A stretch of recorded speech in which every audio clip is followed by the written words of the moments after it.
today you're going to learn something that I think very few entrepreneurs have learned, because very few entrepreneurs understand the potential of their business in scaling it and the constraints that prevent them from scaling it. And this is called the GBO business growth ramp.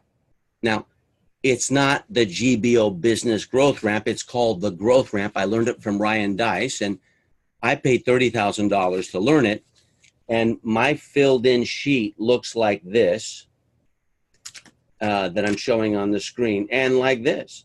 And there are many more pages. And so I have uploaded the blank growth ramp, which makes sense for you to do a few copies.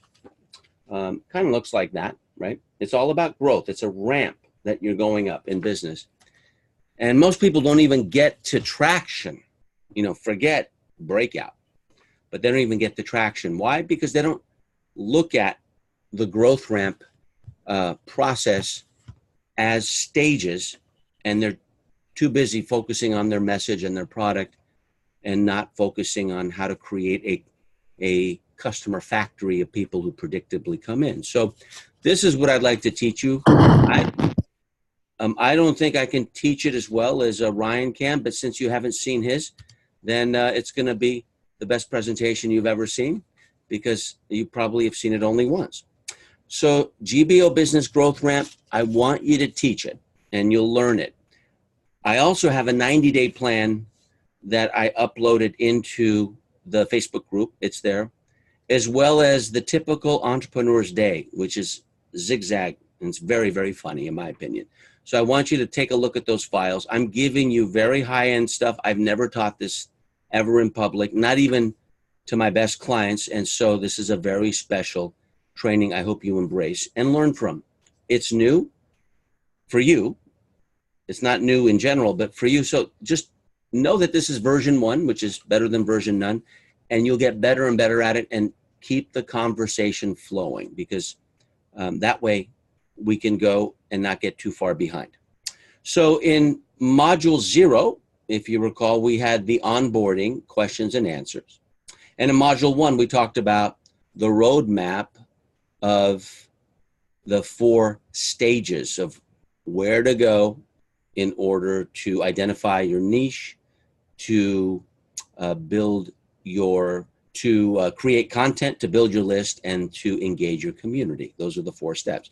So that was module 1. I'm calling that the roadmap, not the repurposing roadmap, but the GBO roadmap of how to start in 4 steps. And that's very, very solid. And most people don't know that as well. That is mine. And that's something that, I created. But the first question is, what is a growth ramp? What's the growth ramp framework? Well, look at a ramp as going up. So it's like, if you remember in school, there's the y-axis and the x-axis. Y goes north-south, x goes east-west or horizontal, and the goal is to go up, right? And a ramp does that. But unlike a curve going up on an XY axis, the ramp has one thing that the XY axis doesn't have. I'm proud to say Ryan didn't teach me this, but this is what I believe is important for you to know. A ramp has a foundation as it's going up. So if you see these skateboarders who go up a ramp, or you see a motorcycle like a daredevil going over and jumping over many cars, the ramp has a foundation underneath it. So that's the key. You need the foundation, and as the ramp goes higher and higher, the foundation has to support more and more weight. First of all, it's higher, and secondly, there's the weight of the foundation going up, and there's the weight of the thing that weighs more because of the altitude. So the company's the same way. As it grows, there's not much you can do to support it on your own as you can in the very beginning. You need other people. And the number one reason why businesses fail is a lack of effective training with other people and having them duplicate not only what you're doing, but to be better than you, then you want to be the dumbest person in the room eventually. And most entrepreneurs do not think that way. They never even get that far because they're constantly a slave to their business. And so the framework is 5 stages. And you have it, and it's in the worksheet, but here are the 5 stages. The first stage is traction. And this is when you begin to have a company. Now you're going to notice I'm not putting dollar values here. I think that's been a big mistake on my part. When I put dollar values, what do people do? They focus on revenue. I'm putting people here.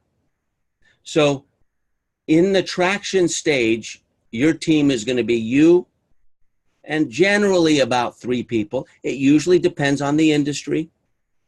Some industries can do it with fewer people, and some industries require more people. A farmer needs more people in traction, right? Especially during harvest. The expansion, you have traction, the company's working, you're going up. It's like a roller coaster, right? You're going up, but this one's not going down. Although it feels that way, you got expansion and you're expanding up, up, up. It's about 3 to 5 people. And then the third stage is when you hit constraints, where I am at right now. And constraints are your product has traction in the marketplace, you have credibility, you have relevancy, you have a sense of urgency where people are buying it, you're expanding because people know you, like you, trust you, you can get customers pretty much without a lot of effort because you're known. But now you hit constraints because you don't have the team to support your optimized scalability. Scalability means it's working without you. You can leave the business.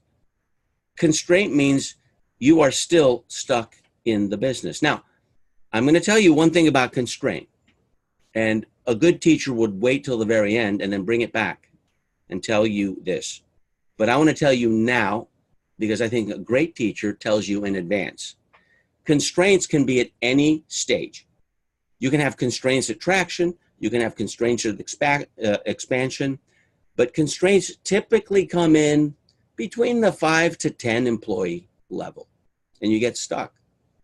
Because now the entrepreneur is forced, not through sheer hard work, but the ramp is going up so much. Now there's more support, more people. There's no way they can do it on their own. There's not enough hours in the day. So they're constrained, and it's either they got to get out of their way or they got to learn how to train other people to replace them. And if they get past the constraint stage, which can happen at any of these stages, and if it happens, that means you're stuck, then you go to optimization. Now, in Australia, they spell it with an S instead of a Z, but I think you know what it is. And optimization means not only have you expanded, not only have you gotten past the constraints, but you are now going and exceeding your potential and growing at a rate where you don't have to do the input. The business can work without you. And we have enough bonding in the marketplace, 10 to 50 people, but it depends. It could be 100 people. It won't be less than 10 in most cases, but it can be 100, it could be 150, depends on the type of industry, but 10 to 50 is easy to remember. And then over 50 is what's called breakout. Now, these are small businesses. This is not a big conglomerate who's acquiring other businesses, but breakout has, 50 or more. Now, that's for team. So I'm going to show you revenue now, because you're probably wondering, okay, what's the revenue with these 5 stages? Those were the number of team members, which I believe is more important. People don't think of team. They think of what can I do to make more sales? If they thought, what type of team member or intern could I bring so that we can make more sales together? The team member has to see what's happening early on so they can grow with you. I have more team members than I need right now. I could do very well with fewer team members. I don't need Leo Fernandez doing production. I can do what Leo does. I want Leo in production because of where I see myself expanding. I don't need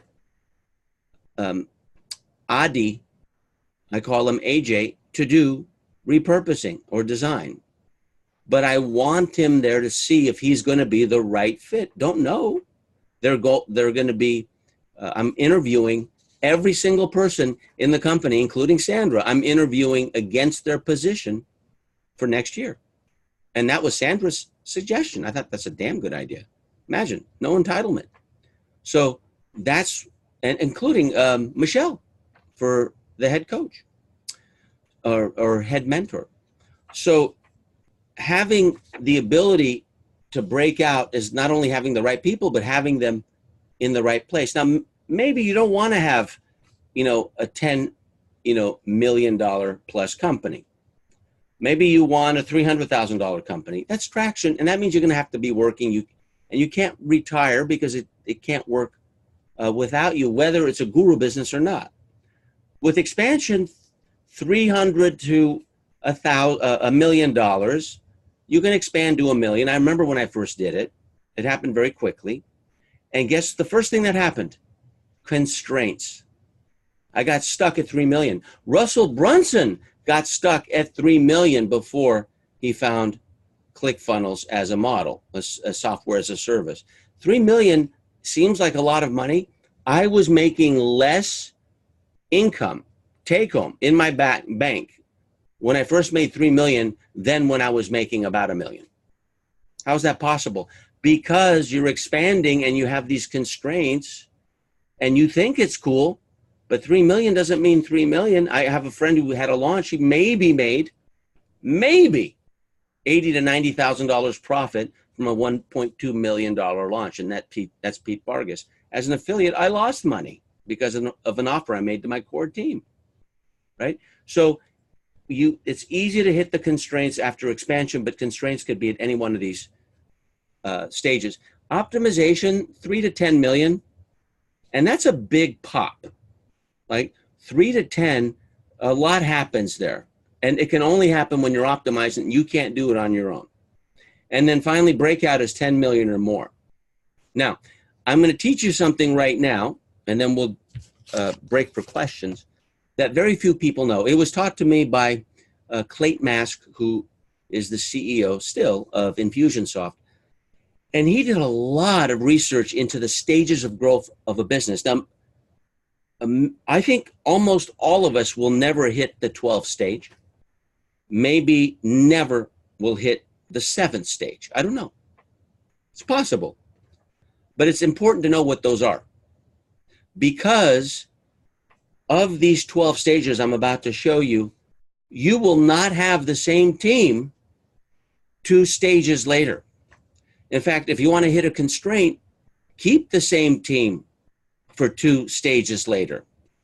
And you can't hire someone from stage 11 to run a company at stage 5 because the revenue and the culture and everything is so different when you're generating $10 billion than it is when you're generating $10 million. 11 is 10 billion, 5 is 10 million. So the stages are 100,000. These are US. And then it goes up to 300. It's about, 300%. So stage 2 is about 300. Now, the people you have at 100K, if you have any, you can do 100K on your own. But they better start changing, because if you don't change your people, once you hit 1 million, which is about 3 times more than 300, you'll see the pattern. You'll never get to 3 million, ever. And to go back to the revenue, the constraints are between 1 and 3. That's the most difficult part in building out. And, if you're having challenges paying bills or you're not where you want to be, it's nowhere near as depressing as when you make 1 to 3 million, because you're making so much more money, but you're keeping so much less. In fact, it's easy to go in debt. And I'm telling you this because you need a mind shift, and you need a team shift. You need a team extraction, and you got to change. So 100K, 300K is stage 2, 1 million is stage 3. Stage 4 is 3 million. Stage 5 is 10. Okay, and this is where you hit breakout, right? Now, there is no way for you to go from 1 million to 10 million with the same team. Impossible. You may have the same personal assistant, but you'll have different people doing different things. It's a team difference because it's all about scaling. Scaling is something that's not thought about because most people that all of us in this group has dealt with has been under stage 3, under 1 million, maybe except for me, maybe under 3 million for some people. I've never made 10, but I've made 6. And the constraint there was I had the wrong coaching manager. You have the wrong hire, everything falls apart, and you have people stealing from you, and terrible. So stage 5 is 10 million. Stage 6, you can see the pattern, 30. Then 100 million for stage 7. Stage 8 is 300 million. 9 is 1 billion. 3 billion for 10. 10 billion for 11 and 30 billion for 12. Steve Jobs got out of the way in managing when he finally hit $1 billion for Apple. It was called Apple Computer back then. Now, why am I showing you stages that you may never be aware of? Well, why not know what they are? Why not know that beyond this glass ceiling you may have for yourself, because maybe you don't even think that 1 million is possible for you or any of the people that you coach. Maybe you think that number is higher, I don't know. But if I show you 30 billion, which is a lot of money, US, then it may be not as difficult for you to make 3 million if you know that you need the right people. Because there's a lot of people making $3 million a year, a lot. You're looking at one. So there's a lot of people that can generate that income, but it's a matter of can they go to 10? Because if they can't, 3 is no better than 1. And it shocks people when I say that, but you're mature business people now. And if you're going to do this thing, I want you to start teaching this thing and not talk about the fantasy that is somewhat taught in Guerrilla Business Intensive. This is true business fact. It's not fantasy. It's not law of attraction.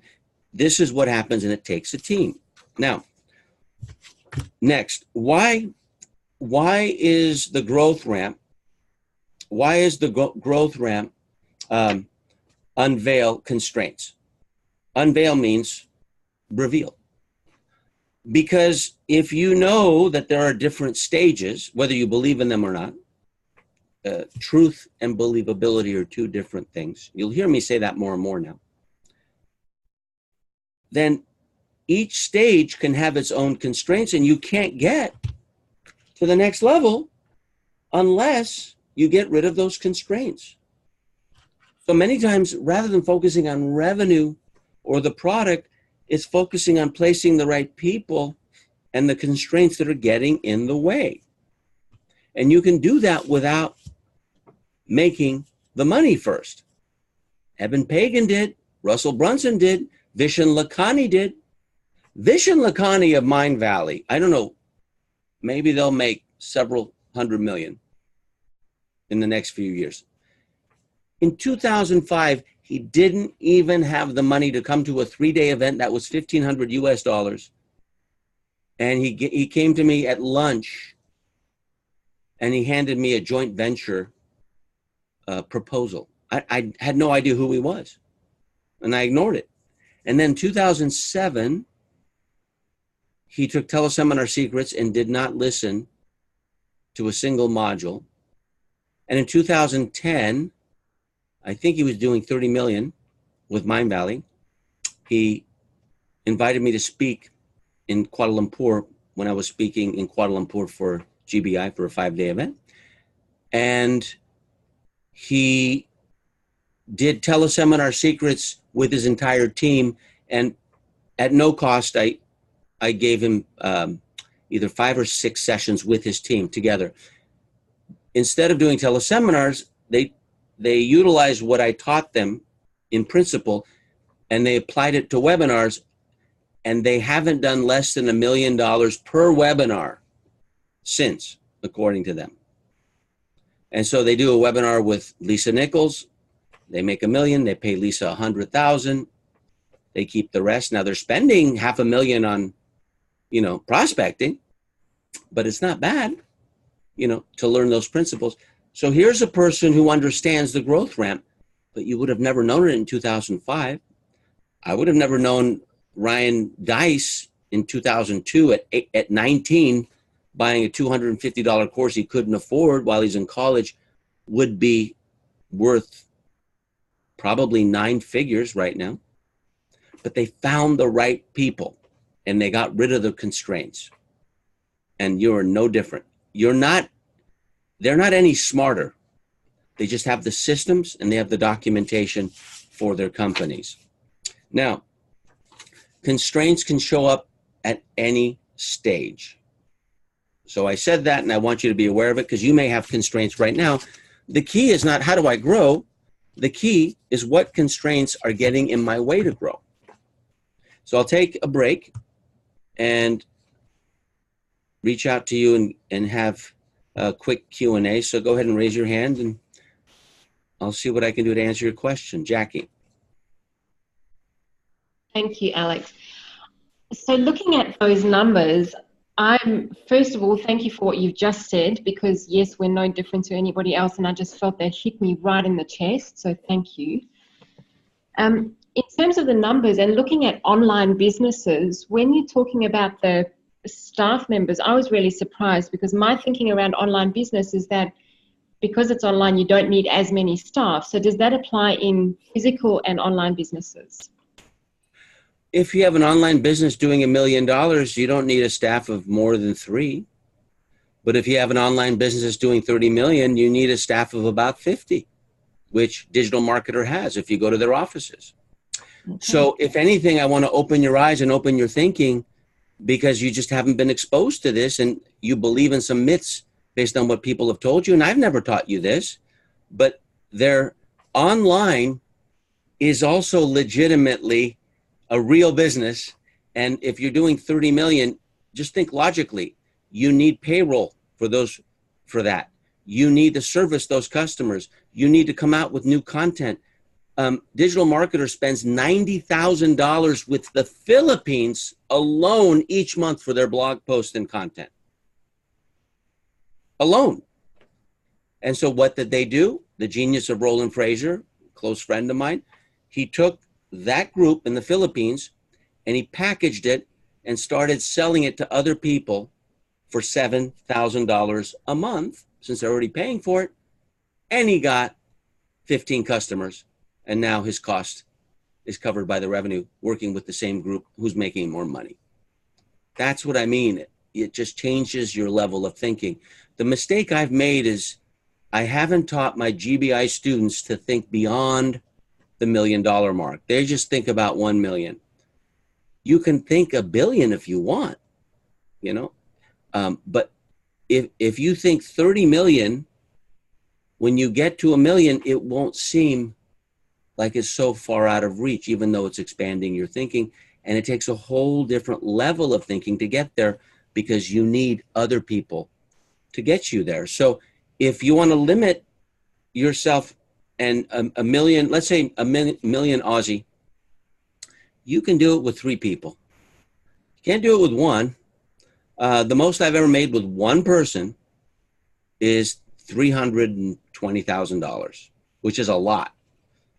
Think about it. Massage therapist, a consultant, or whatever, very, very rare, to make big money. But you need more people to support the process. And then eventually, if you're building the business so that it doesn't need you, which is what I'm dedicated to, then it will take more people and those people will be funded. Your number one cost should be advertising. I believe your number one cost should be that, but not everyone agrees with me. So online or offline, there's always an offline aspect to it. And ask yourself, if I were to grow to $1 million, who would I need on my team? Well, that's easy to find out because there's over 17 million dollar companies in the world. So you can find out how many people. It doesn't have to be a mystery. You can ask me, but you need a bookkeeper. right? You need a bookkeeper. You need a general manager. You need some sort of support so that you know what you're doing. You can't do it all because you can't support that level of business, even though it doesn't seem like a lot, but a million is a lot of money. And so balancing between the people you bring on, which end up becoming a responsibility, believe me, I know, like having children, because you can't just fire them, even if they're independent contractors, right? And knowing when to make those shifts, that's what the growth ramp will give you a better clue. You're not going to be fluent at this. I just want to get you to the level of literacy so you have a sense of it. Thank you, Alex. Ricardo? Yeah, Alex, I just wanted to ask you if you could clarify for me the idea of constraint, and if you could give me some examples, please. Imagine a fire hose that is having water come through it to put out a fire. A constraint is a crimp in that fire hose that's constraining the water from coming through and putting out that fire. Okay. So a constraint is a roadblock. A constraint is an obstacle that is causing stress in something not happening. And the reason it's not happening is you don't have the right person sitting at the right seat, handling the right responsibility. And that constraint is falling on someone else's shoulders, and they don't have the physical or mental or emotional bandwidth to handle it. If you wanted to grow through Facebook ads, yeah, you can write your own ads, initially, but eventually you're going to have a person to design. You're going to have a buyer to buy, because that buyer will be a lot better than the designer and the buyer together, right? The generalist. You're going to you would have to be the content, provider. You're going to have someone create the funnel. Now, can you do the funnel? Of course you can. But I can't possibly produce my show, do the funnel for the show, write the emails like I used to, do the cards, post it everywhere on Facebook, boost those posts. I can't do all of that. Yeah. Not if I want to get the exposure I want. So what I do is I sacrifice short-term profit in exchange for long-term wealth. I swear to you, I made more net profit when I was making $300,000 than when I was making $1 million, because you just can't support it. But that's what business is putting the right people in the right seats. And most of the people you'll come across don't think of other people. Those of you who are ZLM mentors, those guys are just figuring out, what do I do to pay off my credit cards? Or, how do I get more credit? I mean, they're completely in survival mode. Now, I don't feel that it's their fault, but I do believe it's ignorant not to know this as well. It can't hurt them to know what growth ramp is, because it may change their thinking. I talked to someone today who has 14 credit cards in the Philippines, and he's $80,000 in debt, and he did all of it chasing opportunities. And I have to live with the fact is, should ZLM, Zero Limits Mastery, be the 15th credit card? Now, all these people are coming from Joe. My people aren't that way. And he's a sweet man. He's young. And I'm thinking, if I send him somewhere else, he will never power down the debt of those credit cards. So I'm going to take him and I'm going to charge him. And we're going to power down each card. So I told him, you have 2 days. I want to know each credit card and how much it is. And we're not going to pay off your debt. We're going to get rid of each credit card. Like when Brianna almost died, my daughter, there were like 6 bottles, her intravenous and then all the other thing, norepinephrine and all this other shit. I didn't know where it was. My former wife, Amy, and I were just not focusing on her getting better. We're focusing on getting rid of each bottle until it came down to none. And that's what I'm going to do with his credit cards. I don't think anyone else will do that. So if I didn't take his money, I think he'll be worse off. That's a decision I had to make. and I don't feel bad about it. A couple years ago, I wouldn't have taken it. But I think it's irresponsible if I don't take it, because obviously it hasn't worked for him, right? He doesn't think people. He thinks he's got to do it. So I want to get you all out of that thinking. And if we think that together, it'll help me. It'll assist me, because intelligence is not what's in my brain. It's me connecting with all of your brains. That's human intelligence. It's us connecting, and then we raise the tide on our level of thinking. We become, better mentors and coaches. We attract, different people and get out of the rut. You're in constraint at some level of your life. Yeah, just look at where it is.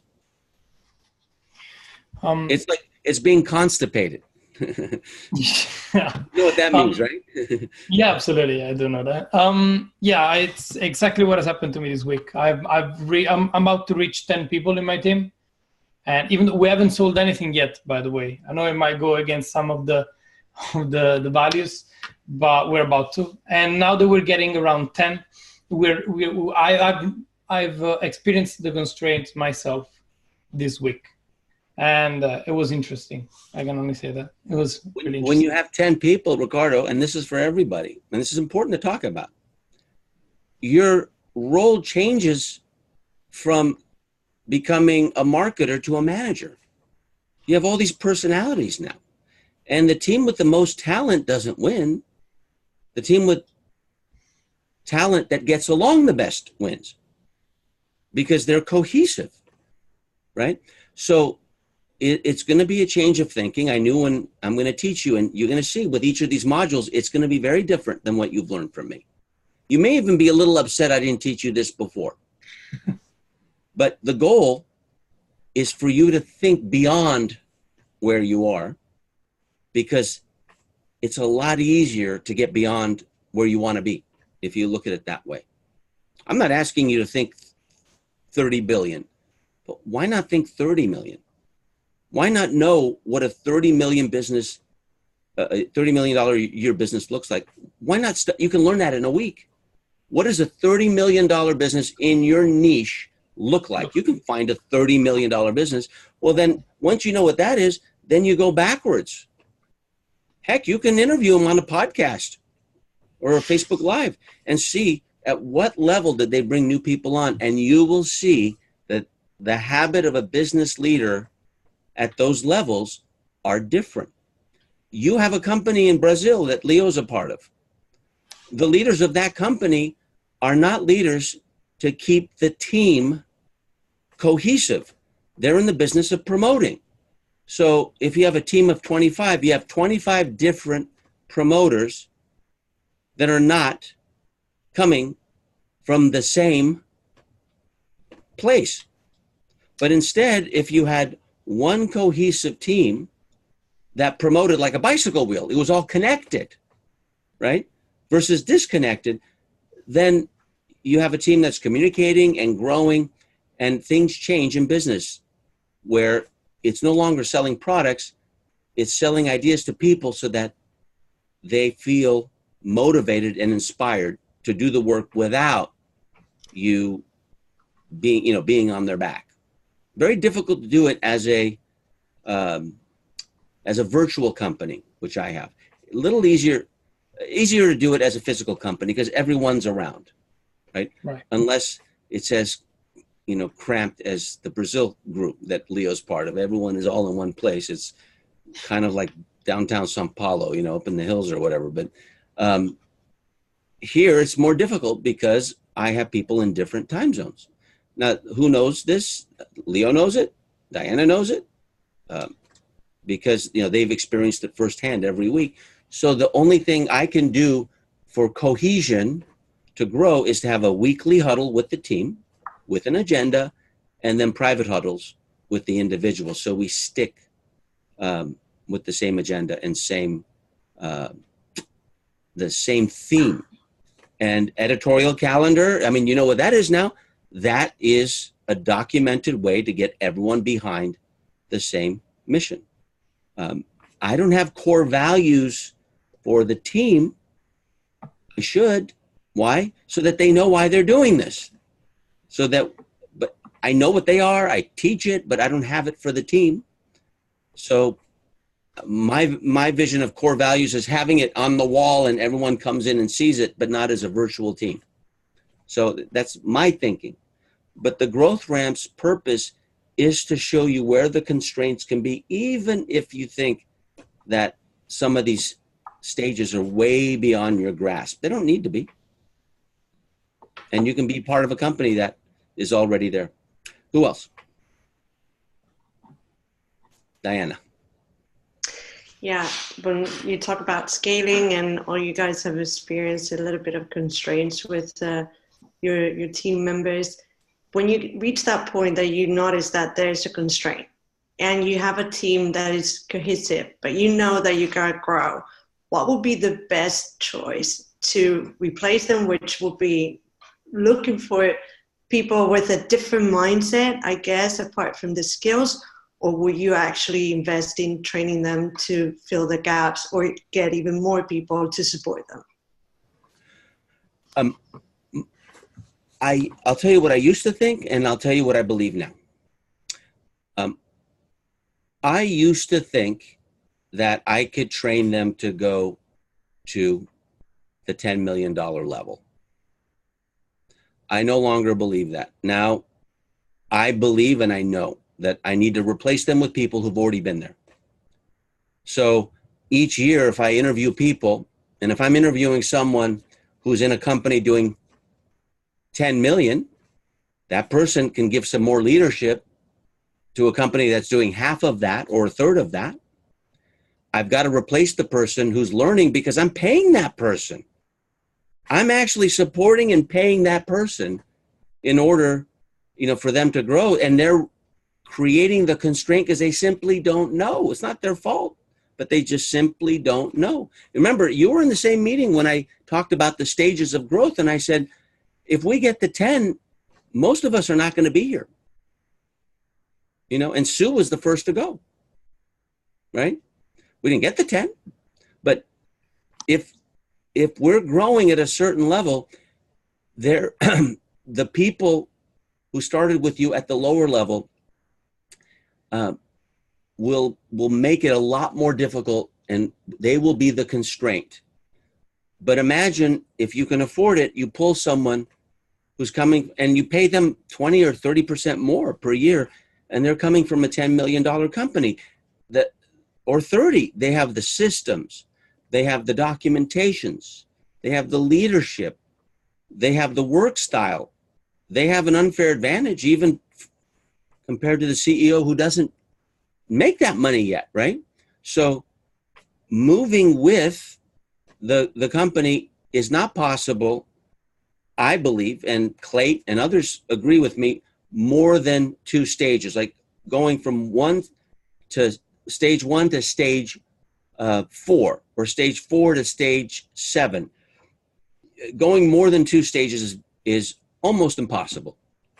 And hiring a CEO of Starbucks, which I have a friend who did, making billions, and putting them into a $100 million company.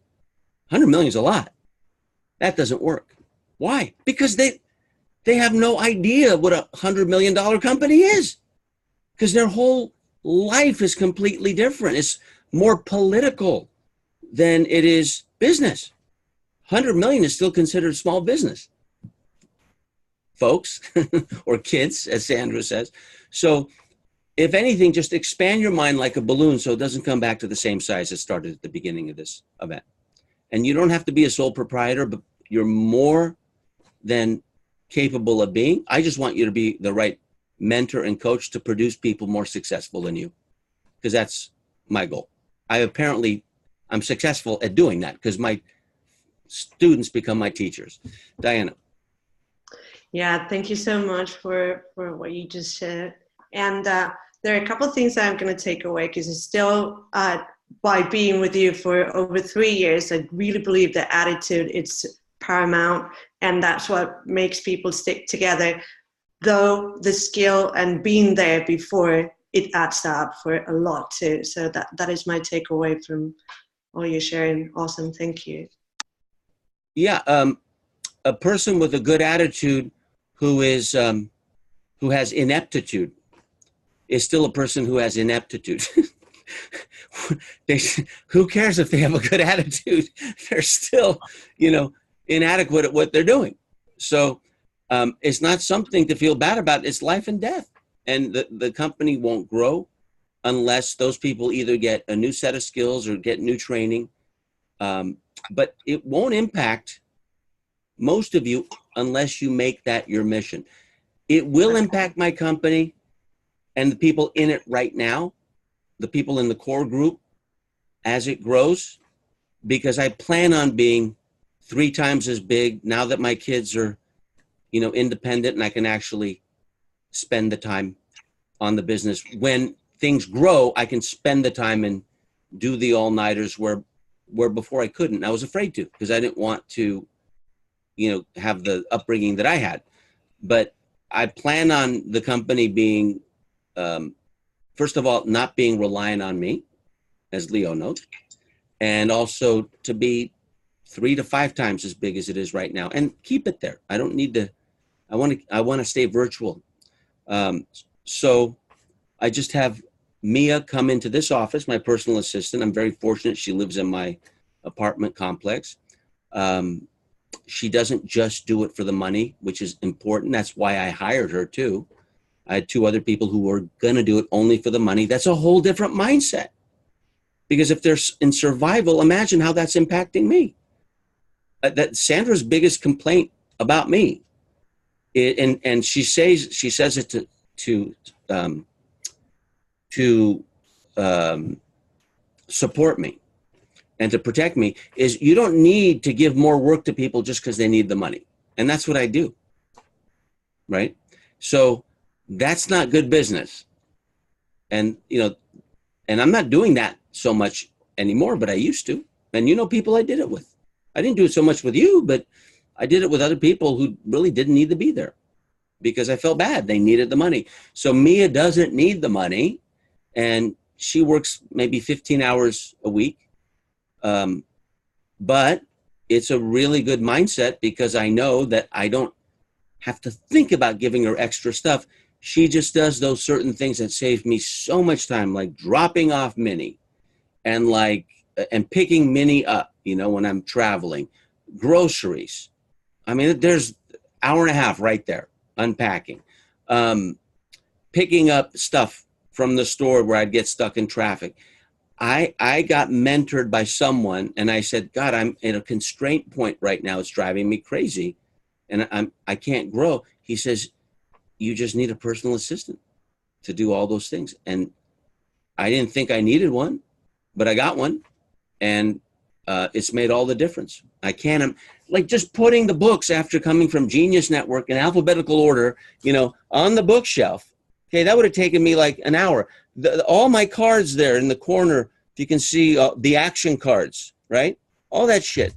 She does it. She has fun with it. She's a mom of 3, so she knows how to multitask and juggle, even though I'm not a big fan of multitasking. But that eliminated a bunch of constraints. Now, have there been problems? Oh, yeah, there have. Has she made assumptions that have been semi-disastrous? Yeah, you can ask Sandra. But you have to move through those things. You just move through them, and then you get better and better and better and get a routine. And just think about it. It's like potty training a child. You don't give up on them just because they don't make it to the bathroom if you're a parent. Or potty training a dog. So the focus for all of you, and I mean all of you, is focus on not what you need to do or why you need to do it or how to do it. Focus on who you need to do it with. The who is your security blanket.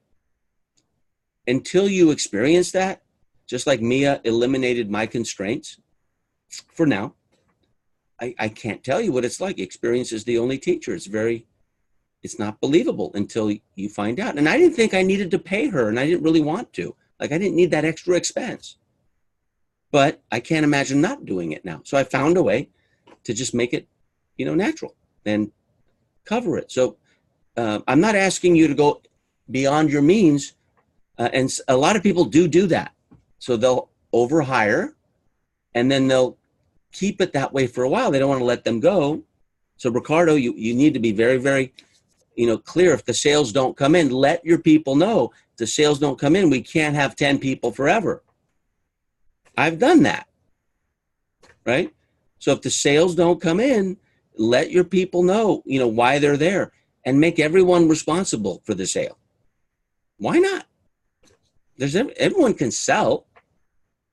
They don't have to be as good, but they can all do their little piece of referring and thinking about the company and not just get a paycheck.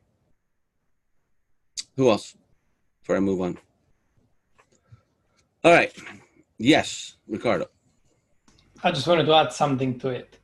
Is that the way that I've structured the business in order for it to work is that rather than having people on paycheck, we've actually established budgets of the percentage of profits of the company to actually be paid out. Because for some of these people, they're going to be working for a long time, actually, within the company, especially as content creators. Because as we're creating a platform to teach English, and it takes a humongous amount of material that needs to be created and put it up online for the different levels and everything or not. So I've noticed that, I'm me and my business partner, we're the main owners of the company. We're the ones in charge of sales. And hence the reason why we're the ones in charge right now, of course, of the creation of the funnels. And, by the way, if you guys know anyone who knows how to use ClickFunnels properly, please send it my way, because I really, really need it. I'm not the only one in my area. But anyway, having said that, I've noticed that the people that I've gathered around are definitely not in for the money. They're in for the mission, because they're not going to be seeing the money straight away anyway. That was a huge plus for us, because we were able to filter people in straight away out of the gate. And it was really good. That was something that I really, really, really liked. For me, it was important for me not to need it. You can be in it for the money, right? But not to need it for survival, because it shifts the mindset, and it just gives more relaxed, breathing time and more comfort. Absolutely. Okay, so moving on, traction. So traction is when you start monetizing your ideas. So you have a success, and you start planning for expansion. What most entrepreneurs don't do, I bet all of you don't do, is you don't plan enough, right? Now, what you're looking at is planning. My action cards are planning. The growth ramp is planning. The 90-day game plan is planning. You don't plan enough. And I'm guessing that that's true. You don't make enough models of planning so that you intentionally go in a specific direction. So if you don't do that, then the company doesn't have a rudder, because a plan is like a rudder. It's sending you in a direction. And during traction, you want to build it to scale. So what does that mean? That means you start documenting the stuff that you do. I'm the first guilty person to admit that I haven't documented the things I do, but I'm doing it now. Documenting means, what do I do step by step, like making French fries at McDonald's, to do a Facebook Live, right? Step by step. There's about 15 steps just to do the Facebook Live on my end. That's different documentation than what Leo does as the production manager, right? So if I wanted to replace Leo, how am I going to replace him? Well, if let's say Leo left on bad terms, who's going to train the guy or gal? The documentation.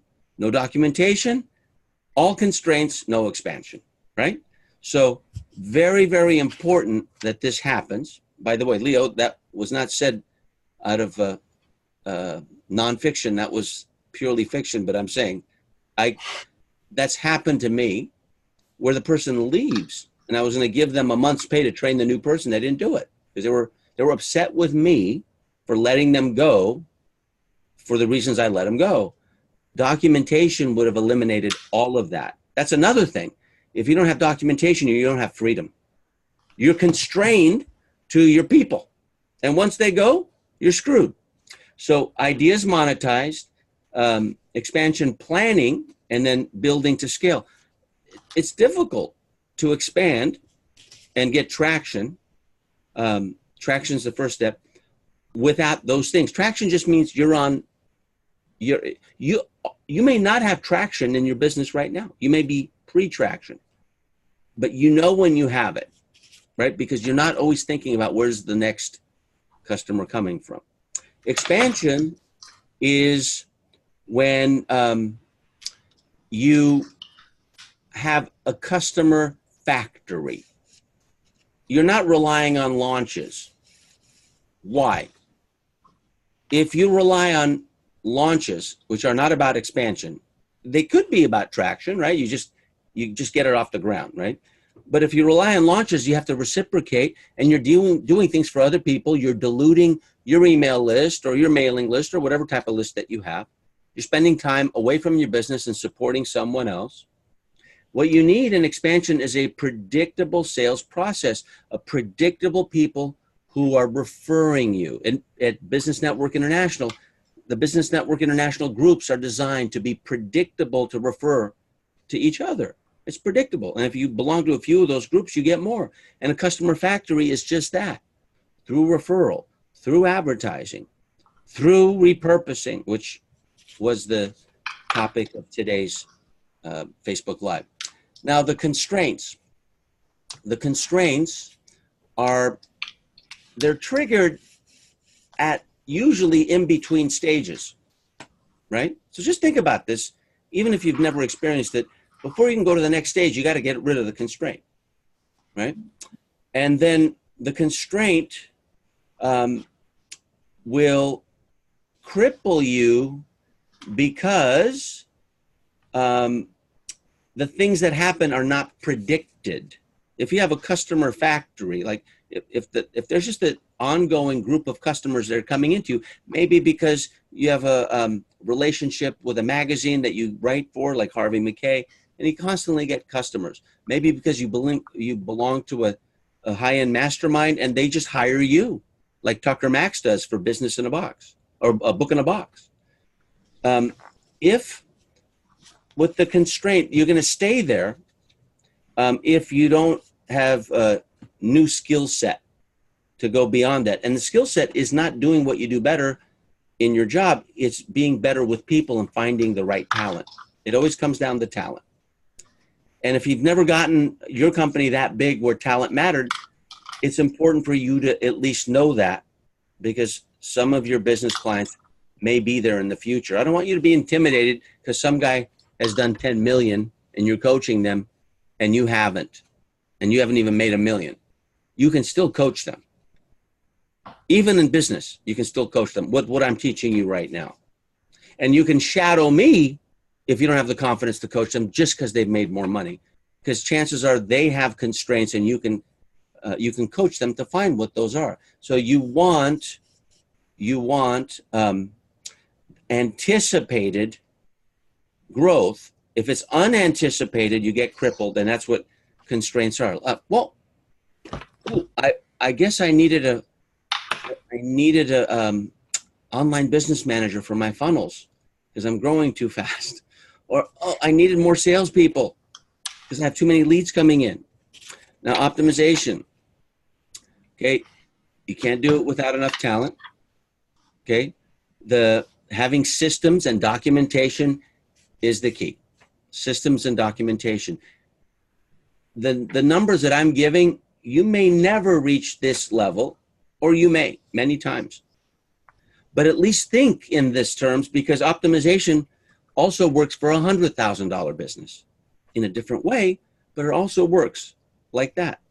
If you don't have full-time employees, optimization may be finding the right vendor. You know how crippling having the wrong vendor can be?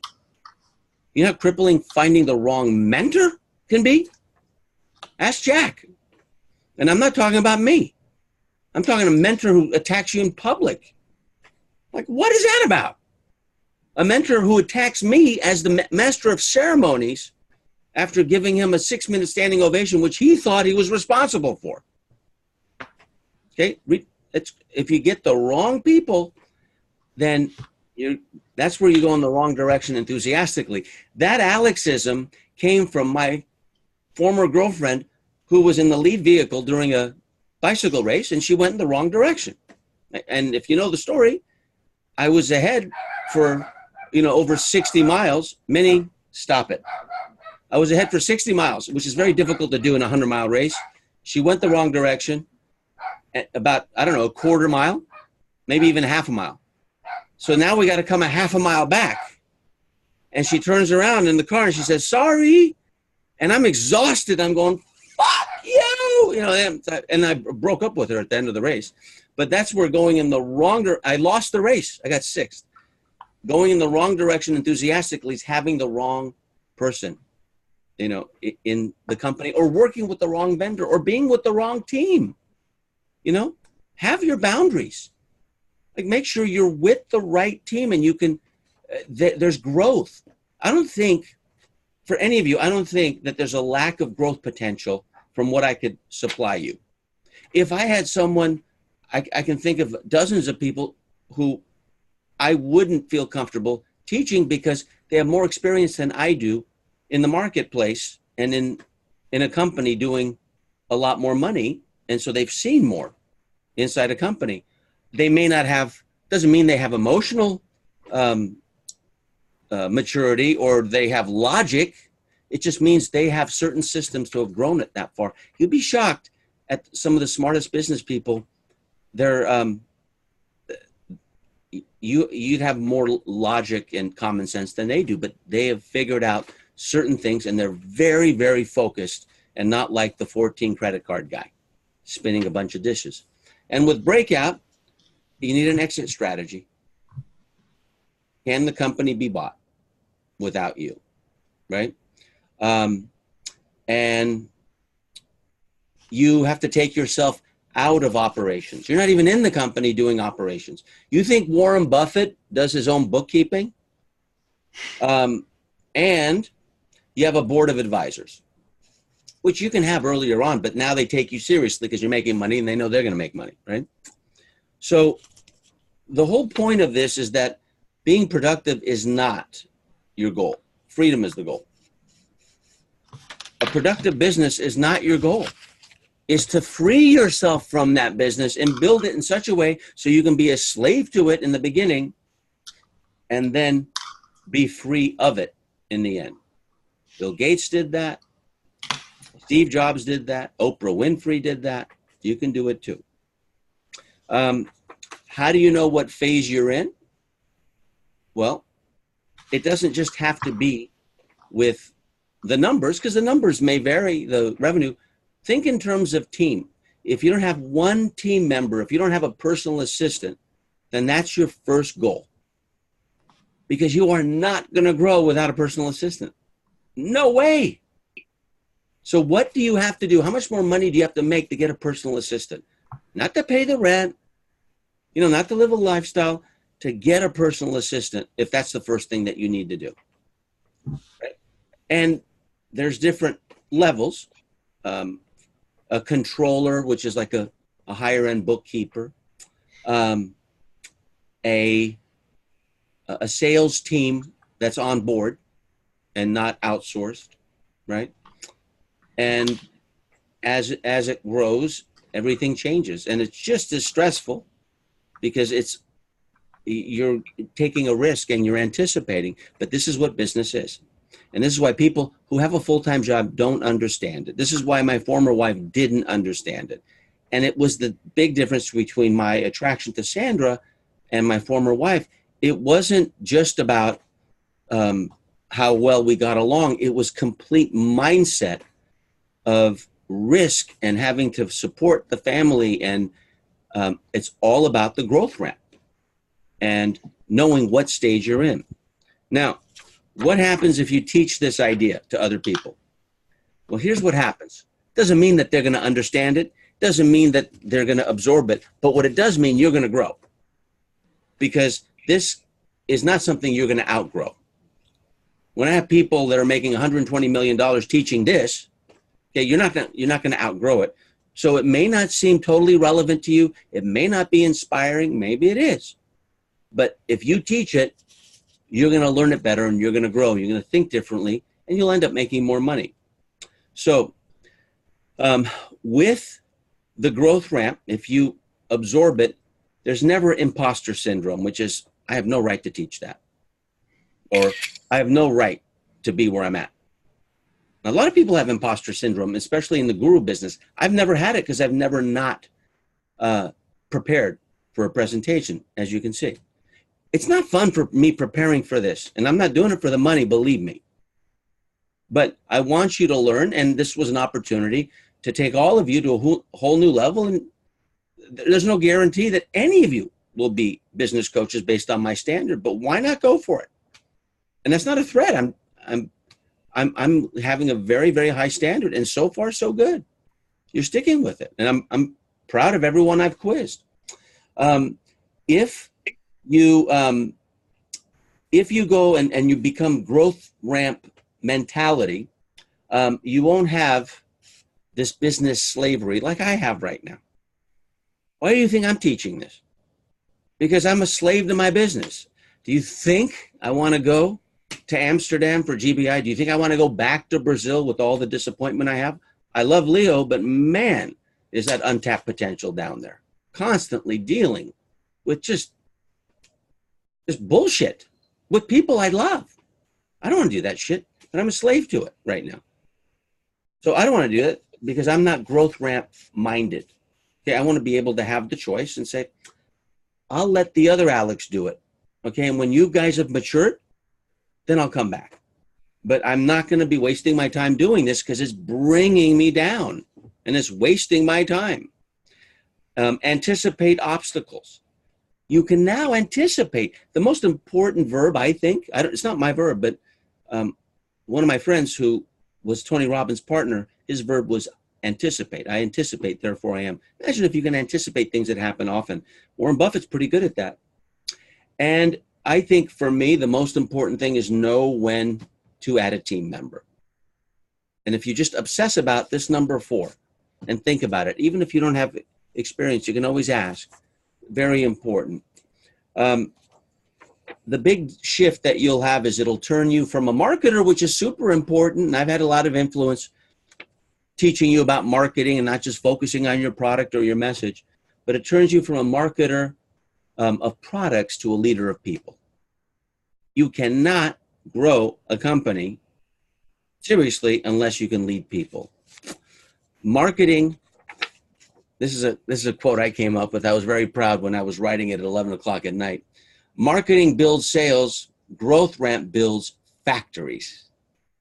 Marketing grows sales, growth ramp builds factories. It was one of those where I'm thinking, let me think something clever to say, because I don't know if they're going to get it, because I've never talked about it in this way, and I hope they think it's relevant. And then I wrote that and I went, mwah, mwah, mwah. Now I'm going to sleep tonight. All right. So the question is, what obstacles get in the way of growth ramp success strategies? I'll give you one. This is not relevant to me. It is. It may not be relevant right now, but if you're going to ramp it up, you may be at the very beginning. It is relevant. The question is, do you want it to be relevant? So some of the options are you just ignore the growth ramp model altogether. Not because I'm asking you to do it as module 2, right? But you just ignore it. So that's one thing that would stop you from succeeding. Failing to document. Look, if you just documented the first primetime half hour of your day, if you just documented what you did, I do intentional copywriting other people's ads. I do intentional reading something I've chosen intentionally. Not someone just threw something at me. Like I have a whole list of things. Intentionally, I'm doing that. I'll do intentional thinking, and I'll do intentional curriculum building, right? Intentional. Do you do everything to grow your business that's intentional? A growth ramp mindset is being more intentional versus having it happen to you. Not building your business to scale, which mine is not, but I'm planning on it being next year. I know how to do it. I just can't scale a guru business. Marketing online is really alexmondosian.com. I've been kidding myself. I've designed it that way. I didn't mean to. It's not like my ego's attached to it and I have to be it. Okay. That's what I knew how to do best. And that bound me and made me a slave to the business. Refusing to hire talent. If you don't have a PA, find a way to just make more money with me so you can hire your first personal assistant to work 10 hours a week. Get an intern for free. And then unanticipated constraints. I don't mind if these happen because that means that you're growing. If it's unanticipated, that means you haven't seen it before. And the next time you see it, it's going to be anticipated because that's experience is the only teacher.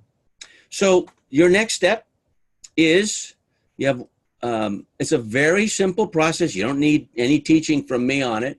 And it's very powerful. I want you to do 2 versions and put the second one up.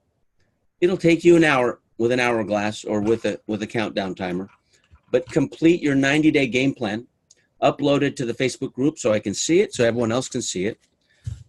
That is a great model to give to your clients. People will hate to do it because they think it is analytical and they don't want to look at what is important to them. But if you can't do that and you're unable to do that, and the best business people I know do that, is they go within and then without, then the growth ramp will be a lot easier. So I don't want you to start on the growth ramp first, although you have plenty of content to put stuff in, like how many team members and the dollar amounts. Do the 90-day game plan because that is the beginning of the ramp. The ramp is the outer game. The beginning is the 90-day game plan. Okay, questions? I did better today. Wait a minute. Yeah, I did better today. Yes. So this clock I haven't turned back, so I started to panic because I have my worst client in 15 minutes and I thought I'm 45 minutes late. So this is good. Okay. Go ahead, Leo. okay, so this is totally relevant for me, and I just have 3 clients to teach that. So I am loving that. And I kind of touch off that matter of teaching will close the learning and doing gap with all the GBO mentors here. And it's all about I'm going to do tomorrow. However, I want to ask you, I believe my business is in traction right now. And the first person that I kind of hire, and if I understand you well, I join with the wrong reasons, is my business partner, which is Nelson. So I believe Nelson is have a very pretty good mindset, but he's in a position of surviving and looking for opportunities to make money faster. How can you call someone you hired your business partner? That's the first fucking thing you got to eliminate. What's a business partner? I didn't understand what you say. How can you call someone you hired your partner? Yeah, because it started with a hire, and then he shows his number and makes sales, and he decided in a position of business, right? Business partner. So you pay him more. You don't make him a business partner. Does he worry the same way you do? Is he getting chewed out like I chewed you out for bringing him into my business without ever meeting him? Does he have all the responsibility you do? No. He's not your business partner. He's a hire. So probably I used the wrong word because he started with me as a business partner directly.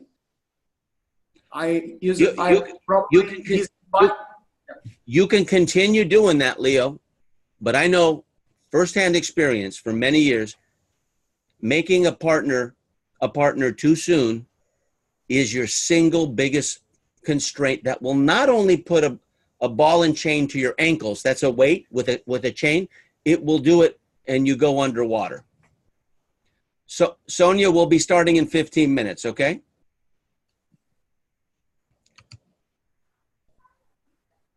We'll be starting in 15 minutes, Sonia. Thank you.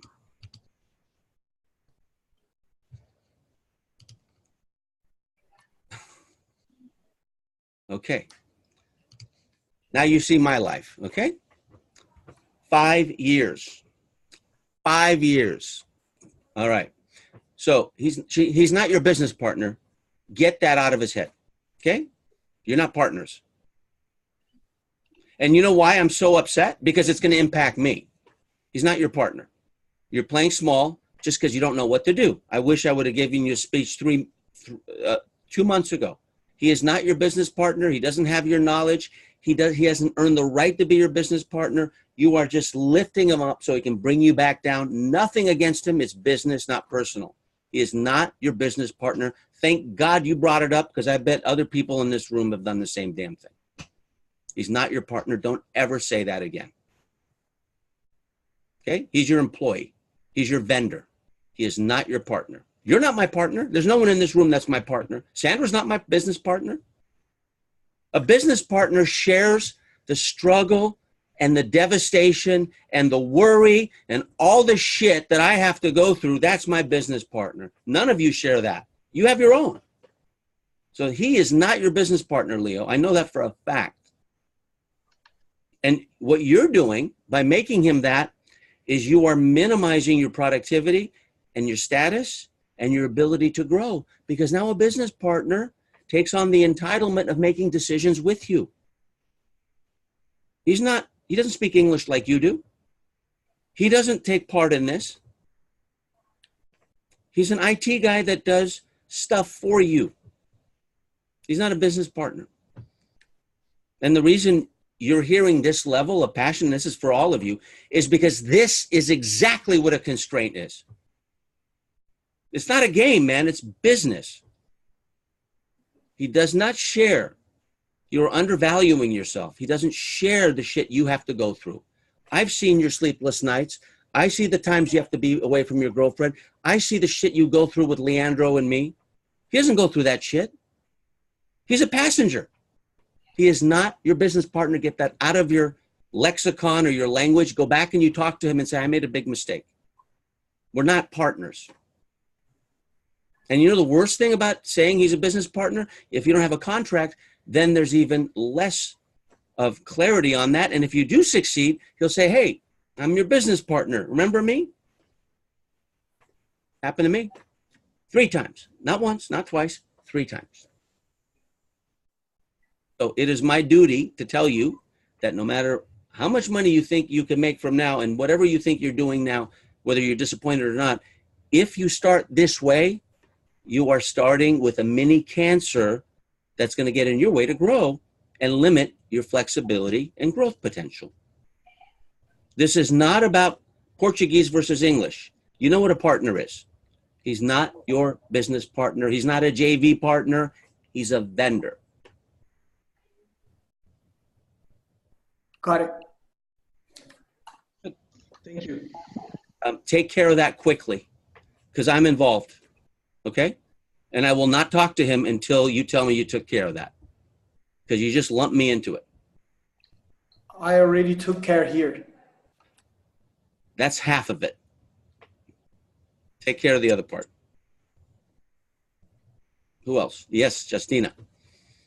Actually, very quickly about the 90-day game plan. Can you give some example how we can feel this? Because usually with the homework, we have tendency to understand in different way each person. So if you could provide some example how we should feel this, I would be very grateful.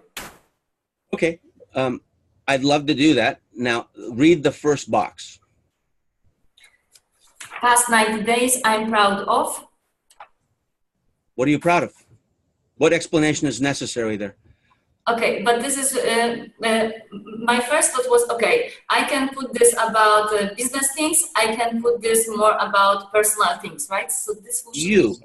So this is your inner game. This is you. This is not, the growth ramp is outer game. Mm-hmm.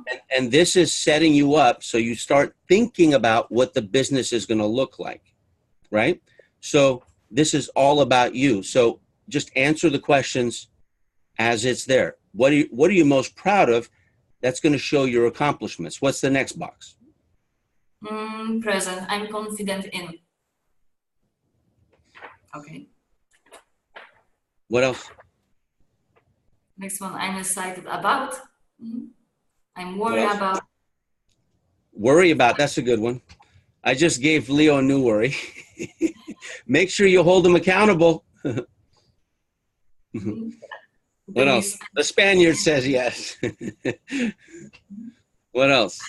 I regret, I lack. You know what I'm worried about? Okay, now we're equal, okay? We're not teachers. I'm worried about 7 minutes from now, okay? Okay, because it's not easy to go from this to that for me, because this I enjoy. I love Leo. That's why Leo's getting this. I love him. If I didn't, I'd say, well, he's not a business partner, but you can do what you want. But in 6 minutes, I have history, and this is a big shift for me, because imagine coaching with someone who has money for 5 years and they wouldn't use up the 12 sessions. Because that was my model. I had to stick with it. 5 years. Am I talking behind her back? No, I'm talking in front of her back. Can you imagine? So that's what I'm dealing with. Now, I don't expect any, that's a constraint. That's a constraint. And you know what it taught me? You got to do your 12 sessions within a year, right? Because otherwise I'm out of integrity. So that, I'm over dramatizing it, but I'm glad that clock is our, otherwise that would have been big trouble. Who else? Come on. Justina, just fill in what it says. I'm more than happy to answer. I didn't think it required any explanation, and I'm not demeaning what you were asking me, but I want you to answer the questions, because these are questions you don't think about. These are questions that you don't think about, and they're the most important questions to set you up for your business. The business is an expression of you. Thank you. So you get stuck, let me know. I thought it was self-explanatory. I may have been off, but you just let me know. That's why I didn't explain it. But I like you to do 2 versions and assist each other. You know, on day 5 of GBI, and some of you went through 3 days instead, I tell the students, you're on your own, man. Don't even come up on stage. Is that mean? No. It's like, do the 3rd version on your own. All of you, I think all of you know what I'm saying, right? All of you went through GBA? Yeah? Okay. What else? Because this is, I don't want to leave you guys. Actually, I'm not leaving you because I'm not going anywhere. I just have to end the recording. Okay, go ahead, Justina. One more question, actually the same as before, because I need to release this once again, and after that probably I will have some questions. So I can do it the same way as last time, just #ask Alex, and this will be good. Yeah. Okay. Yeah. Thank you. You're welcome. Who else? Okay, good. Remember one thing. It's not in the book, but I thought about this yesterday too. The only universal law is that there are no universal laws. So there is no right way of doing this. So just remember that. Very important. All right, gang. Now, Diana, do you know how to get the recording? Yeah. Okay, Leo I'll knows. tomorrow morning. Leo knows how to get it, okay? But it's not Leo's job, right? I'm happy to do it. Yeah, it's not Leo's job. If it were up to Leo, he'd do it. But it's Michelle's job, and you're taking over Michelle. And do you see how Michelle did her job? She, without me at all, she's on vacation. She handed it over to you. That is traction. Absolutely. And here's the best part. That it's worth mentioning. I didn't teach Michelle that. She was taught by a company that is a formal company on how to do that, right? So she learned that in a more formal structure. And as a result, smooth, no constraint. And Diana has already experience with doing the coaching stuff. So Diana, you know what to do. Yep. All right. Leo, thank you for the example. The rest of you, see you when I see you, especially in the Facebook group. All right. Bye for now. Okay. All right. Bye-bye. Guys, see you soon. Bye.